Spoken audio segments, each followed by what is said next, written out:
भारतीय राष्ट्र के पिता और भारतीय इतिहास में स्वतंत्र संग्राम के नेता महात्मा गांधी ने सामाजिक और राजनीतिक परिवर्तन के लिए अपना जीवन को सौंप दी थी। उसने असहयोग और अहिंसा जैसे बहुत सारे आंदोलन की वकालत की थी। उसने अंग्रेज के खिलाफ लोगों को एकजुट करने का काम किया करते थे। इसलिए तो महात्मा गांधी को the father of Indian nation कहा जाता है। इसके अलावा कुछ कट्टरपंथी लोग गांधी जी जो कर रहे थे उसके खिलाफ कर रहे थे।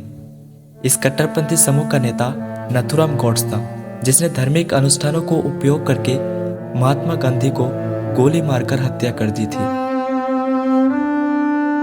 नथुराम गॉड्से एक हिंदू राष्ट्रवादी पार्टी के राजनीतिक महासभा के सदस्य थे। उसका जन्म 1910 में महाराष्ट्र के बारामती में एक चितापावन ब्राह्मण परिवार में हुआ था। उसके पिता एक डाक कर्मचारी थे और उसकी माँ एक घरेलू कामगार थी। उन्होंने ज्यादा शिक्षा लाभ नहीं की थी, सिर्फ प्राथमिक शिक्षा ही प्राप्त की थी। बाद में राष्ट्रवादी आदर्शों से प्रेरित होकर उसने आरएसएस के एक ग्राउंड लेवल कर्मचारी में नियोग हुए थे। फिर उसने एक मराठी दैनिक अग्रणी हिंदू राष्ट्रों के संपादक बने।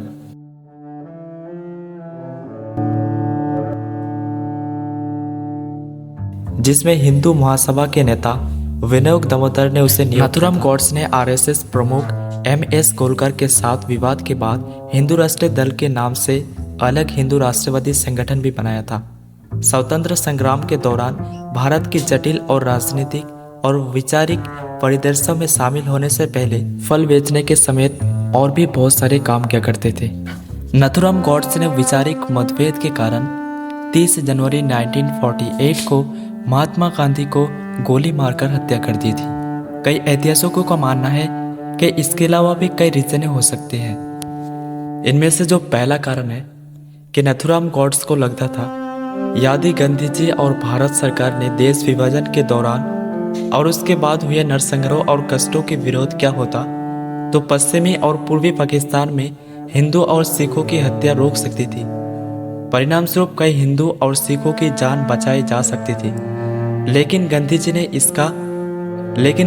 इसका विरोध नहीं किया। इसलिए नथुराम गॉड्स ने यह फैसला लिया था। और दूसरी कारण यह कि नथुराम गॉड्स के अनुसार धार्मिक सहिष्णुता और अहिंसा पर आधारित महात्मा गांधी ने भारत को पाकिस्तानी मुसलमानों को सौंपना शुरू कर दिया था और परिणाम स्वरूप लाखों घरों को नष्ट कर दिया। इसलिए गॉड्स का मानना था कि अगर ये अन्याय नहीं रोका गया तो गांधी जी नष्ट कर देगी हिंदुओं को और अधिक नरसंहार का कारण बनेंगे। इसलिए उन्होंने ये फैसला लिया। साथ ही नथुराम गॉड्स को गांधी जी की हत्या का तीसरा कारण ये भी माना जाता है कि भारत विभाजन के बाद पाकिस्तान ने भारत की गैर विभाजित देश की संपत्ति के अपने ही हिस्से का भुगतान करने का मांग की। इसके बाद गांधी जी ने भारत सरकार पर भुगतान के लिए दबाव बनाने के लिए आमरण अनशन पर बैठ गया। इसमें गॉड्स और उसके समर्थनों को लगा कि गांधी जी हिंदुओं के विरोध और विश्वासघातकता कर रहे हैं। नथुराम गॉड्स की इस हत्या के बाद भारत सरकार ने 15 नवंबर 1949 को नथुराम गॉड्स को अंबाला जेल में फांसी दे दी। लेकिन कुछ ऐतिहासिक का मानना है कि ये सब नथुराम गॉड्स और उसके समर्थकों का एक गलतफहमी और उसकी एक गलत सोच थी। इसलिए तो इतना बड़ा काम अंजाम देने की फैसला की थी।